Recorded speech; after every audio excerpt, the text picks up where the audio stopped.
I suppose it was a little bit like this, that if you feel strongly about things and that are happening around you, and that you have something to say, that you have a point of view that you wish to communicate. So it's that, and finding a medium to uh, do that, to communicate. I sort of vaguely thought that I would write. Um, Perhaps a journalist, but more like a feature journalist who would write, or um, I used to like the documentary features that came on television. There were not too many, but whatever. And I thought something like that I would do. I was not really very clear about it, but when I did this postgraduate diploma in social communications media at Sofia Polytechnic, that's where I was introduced to world cinema. And Italian neorealism impressed me very much, as did Satyajit Ray and the films of Ghatak, and films that I had not really seen heretofore. And also documentaries. I remember being very, very,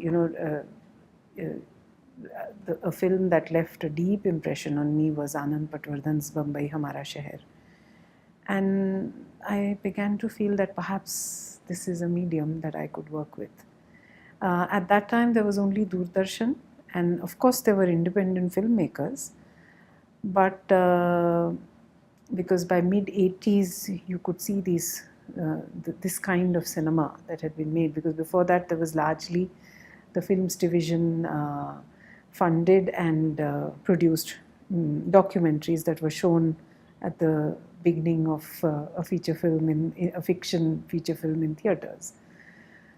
So I, started off much the way most of us did at that time, by assisting people, by working with small organizations that wanted a film made about this or that, assisting other filmmakers, and NGOs, organizations with whom there was an organization in Pune that I was already quite sort of closely associated with. They worked in elementary education and the questions around improving the quality of learning in primary schools. So then you sort of get a little bit of work from them, and that's how I started off. And then there was television. I worked with Surabhi, the cultural magazine series on Doordarshan. The very early 90s were still the days of Doordarshan. Private television channels had begun to come in, but they were still new. By mid-90s and later, things were changing. Liberalization had been introduced, and private channels had come and really taken off in a big way.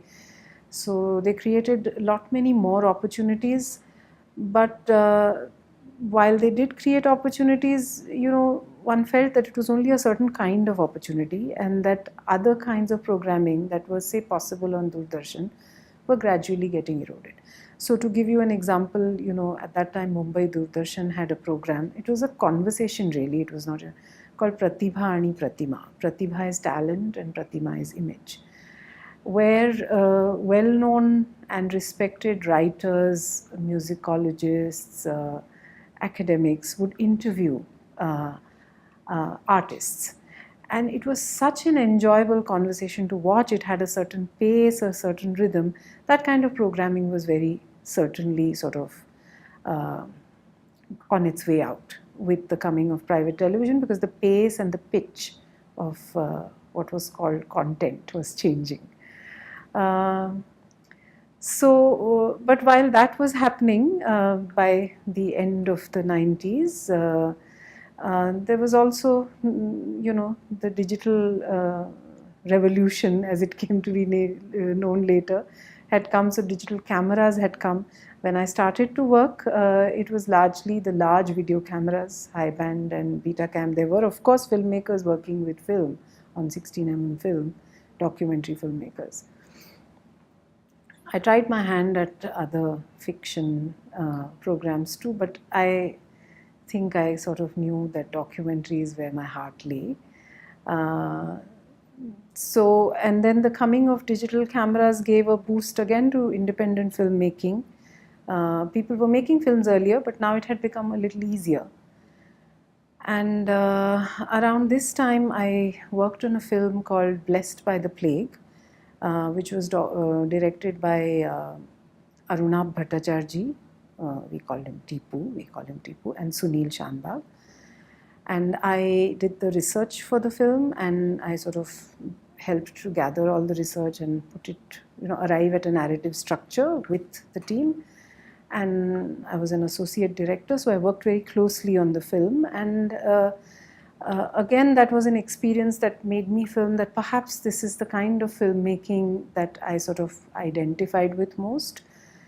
It also taught me a lot because when you work so closely, when you work in small groups, in smaller units, you get to learn a lot because you sort of lend your hand to everything that needs to be done, And so I learned how an issue or a subject can be approached visually, because this is all happened in the past. How do you recreate the past? That still remains a challenge for in a documentary film.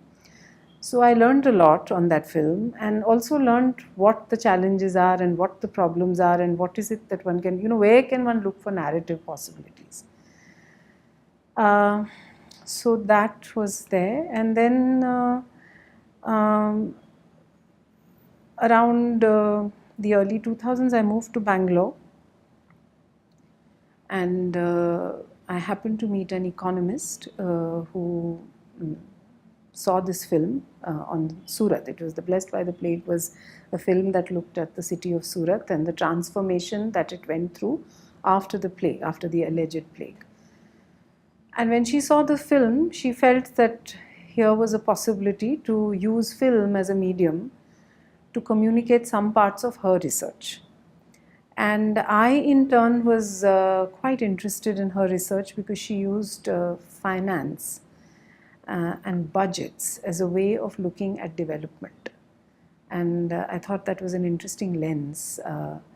And we started to talk and kind of work together, and it was a difficult but a very fruitful and meaningful collaboration, and out of it came 3 films that look at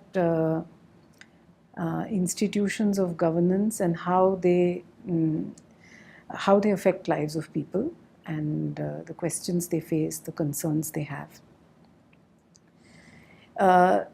Governance is not a subject that's easy for a filmmaker. It's not even a natural subject because for the most part the processes of governance are invisible.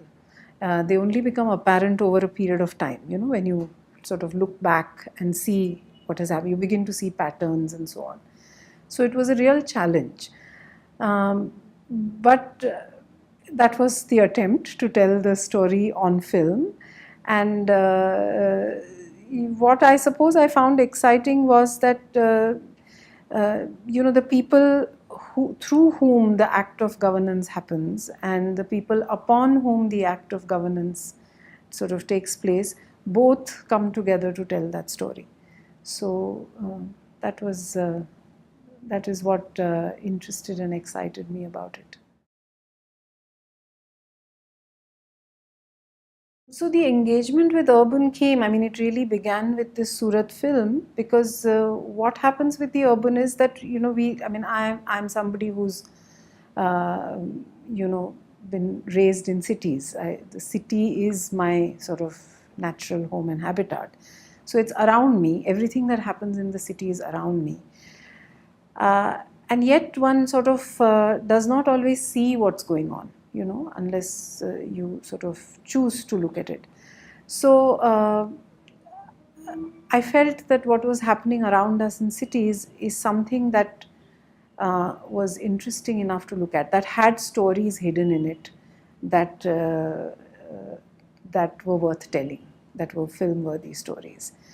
And that is really how the film Water and a City came about, because water is something that you engage with all the time in your personal life. You read about it in the newspapers, you hear people cribbing about it, you keep hearing, doomsday stories about water running out.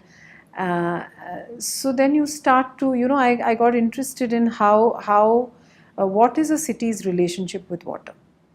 And these are not things that suddenly come upon you. They evolve through research, and I really, really enjoy that aspect of the filmmaking process, the research, and to sort of bring that research together and to look for the stories and the narrative possibilities in that.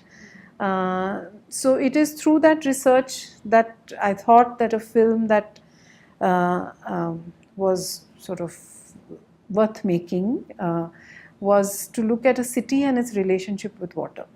That's how I saw it.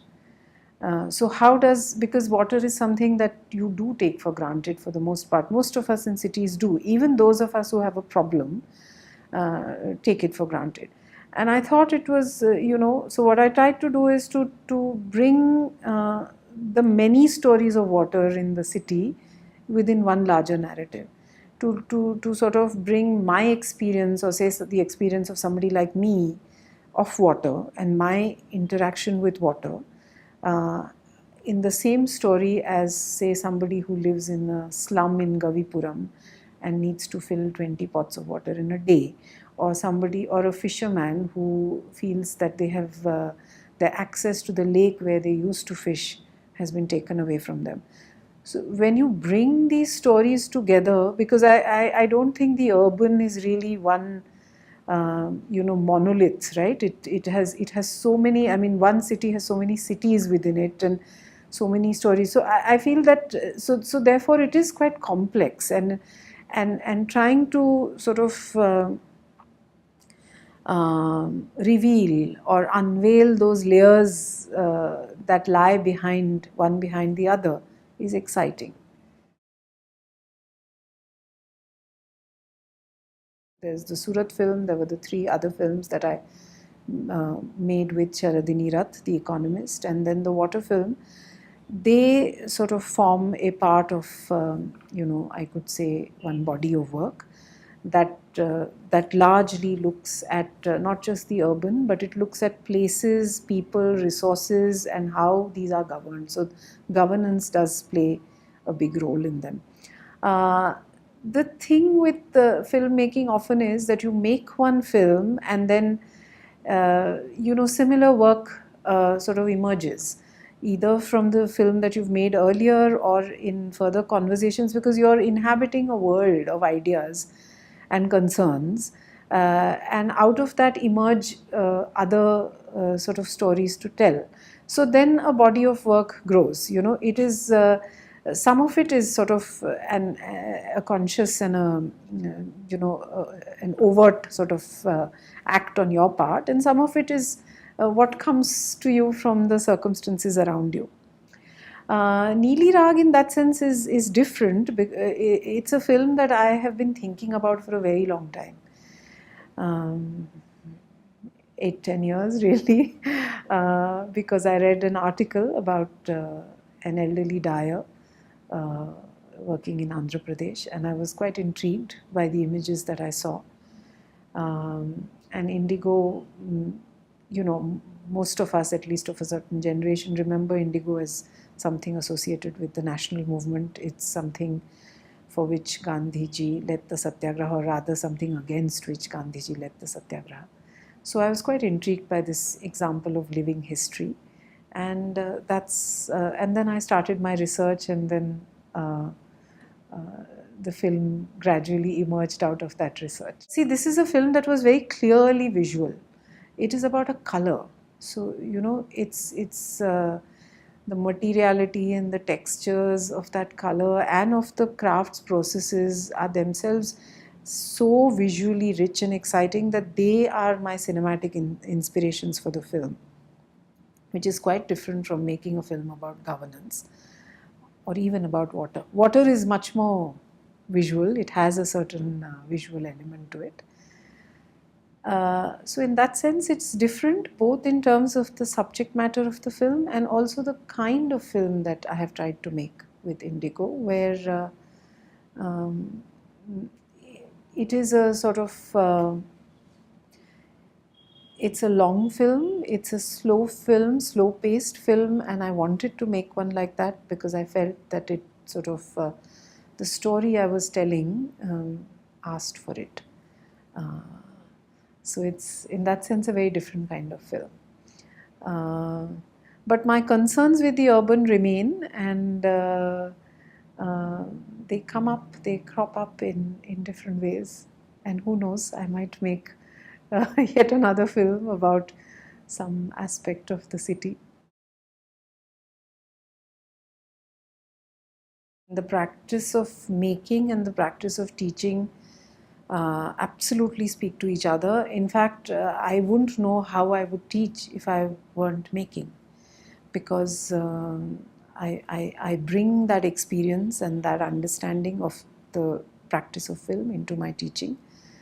Uh, the irony is that my own filmmaking has been sort of, I haven't formally learned filmmaking except for this 1 year postgraduate diploma that I did, of which film was one part. So much of my filmmaking knowledge and skills have been acquired uh, as I went along, by on the job, so to speak, through apprenticeships. So there are gaps in my own learning because it's not as structured as a film school would do it, and then you have to sort of try and fill those gaps on your own by teaching yourself. Uh, and now I'm teaching film, so I'm now trying to structure the knowledge that I have acquired over the years in this sort of somewhat, piecemeal, haphazard way, but which has gathered some sort of a body or, a critical mass over the years. I'm trying to structure that. Teaching film has also taught me things that have in turn sort of influenced my filmmaking practice. You're talking to young people, and you have to you know what applied to you and what excited you and what interested you when you were young. When I was young, doesn't necessarily apply. So you have to sort of find a way of communicating and contextualizing what you're saying. So, for instance, it's why should why is it important to learn the history of something? Is not something that sort of is immediately accepted, and it needs to be contextualized in a certain way. And then what happens is that students are keen, they're enthusiastic, and they know, they ask questions that then force you to examine some of the things that you've been thinking and saying, and they make you reflect upon uh, you know upon the craft of film and the practice of filmmaking and the approaches to filmmaking, to the approaches to visualization. So it's been certainly both have influenced each other in my case. It is a term that, well, I suppose that the answer lies somewhat in its history of documentary. Um, I mean, documentary as the creative interpretation or artistic treatment or interpretation of actuality is a Griersonian term that has that still holds true. But uh, documentary has been through so many different forms. So if you look at the history, you have the documentary that is the activist documentary, the propaganda documentary, the sort of investigative journalistic kind of documentary, the poetic documentary. It has gone through all these. But it has very clearly been used, I think, quite consciously as a tool by many people. Like I said myself earlier, that you feel you have something to say, and then you look for a medium to say it with. And so the activist documentary has sort of held sway for many years. Um, or even in many parts of the world, as something that imparts knowledge and information with a certain authoritarian voice, uh, you know, because the state has also used the documentary form to do that. So perhaps the term creative documentary is an attempt to sort of um, say that is not what the documentary is all about. That there are other ways in which, because a documentary is really like any other film, a fiction film. After all, it's an act of storytelling. And how you choose to tell that story, what form you choose for it, how you engage with the medium and the craft of film in order to tell that story, can be as creative as you want it to be. And therefore the term creative documentary, I suppose, came into being to underline and underscore the fact that it is in fact a creative representation. Although your film is about real people and real events and about a certain aspect of reality, it is not reality. It is sort of, in fact, many people use the term non-fiction because they find the term documentary problematic, because it has very clear associations with a certain kind of documentary. So the word non-fiction had become, if you look at design schools around, non-fiction is a very popular term, because then they feel that it encompasses a wider sort of the canvas. You can cast the net wider. It's a wider canvas of film practice, where you experiment with the film form and you are not telling a fictional story. It is still within the realm of the non-fiction, but it's not a documentary as a conventional documentary was understood. So perhaps that is the term creative documentary. But it remains to be, the term documentary is something that has been debated and argued about for over 100 years, and I don't think you can continue to argue about it, but it is in the practice of it that the understanding of what you sort of see it as lies. When the digital cameras came, they were nowhere like what we have now, where a DSLR allows you to shoot an entire feature-length film. But they were still, they opened up possibilities because they were smaller than the bulky U-matic and Betacam cameras. And then they were smaller, they were cheaper, and the quality of image that they gave you was much better than, say, something like the VHS or the really small home video cameras that people had, which were there, but they didn't give you a professional image. So these had started to give you that professional image. And that really changed things because they are lighter, so you're now able to go to places that you couldn't really with that big bulky camera, without being very, very obvious and being noticed and making everybody else very conscious of it. Of course, that the digital technology has only sort of gone on to make smaller and smaller and smaller things, and you really now have things which are just this small that allow you to go to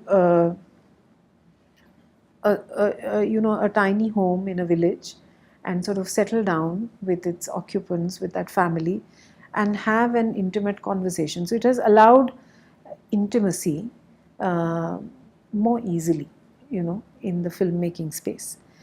But at that time, when these cameras first came, I must say that the editing system had not yet fully, evolved to the same level as the cameras were. So, for instance, you created these images on the cameras, and if you had to edit on a computer,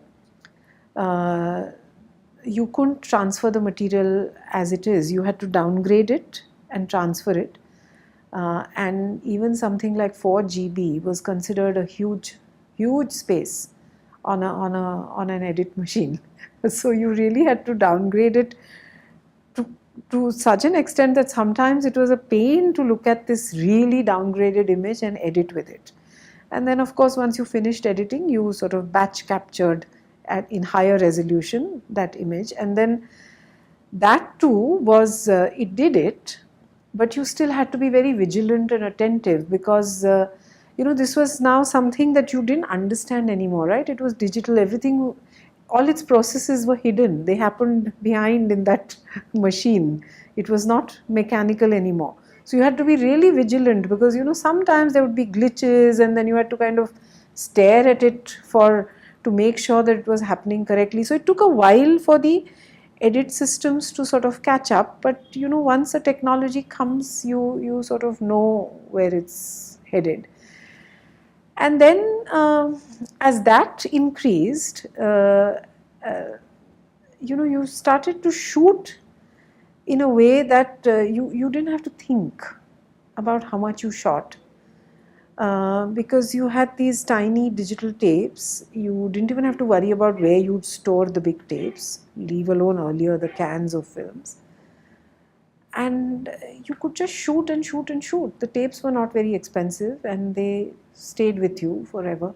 So I remember editors complaining at that time that, you know, that uh, that it's become more difficult for them because you suddenly would come with 100 hours of footage for a say an hour long film, if you did, and then you had to wade through that material. So you know, I mean, always, you know, technology opens up one set of possibilities and then it creates another set of problems, and those problems are not always immediately apparent, but they become apparent as you continue to work, and then you have to kind of I mean, now if you see, many documentary filmmakers can't really afford it, but if you look at, say, again, very high-end cameras like the Red, you know, which shoot, again, very, very high-end, you know, images, high-resolution images. So you have to again start to think of how much you shoot because it has imposed certain restrictions.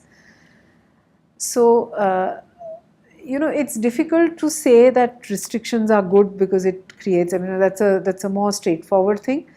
But I feel that these are sort of, you know, as you keep making, these are things that you realize yourself, and then you have to work upon them to make sure that you don't sort of, you know, that you go back to, because the habit of planning uh, was there actually. It's just that one forgets it and one loses it. So it's a question of recalling it and trying to bring it back. I don't know how successful that works out to be, but it's possible.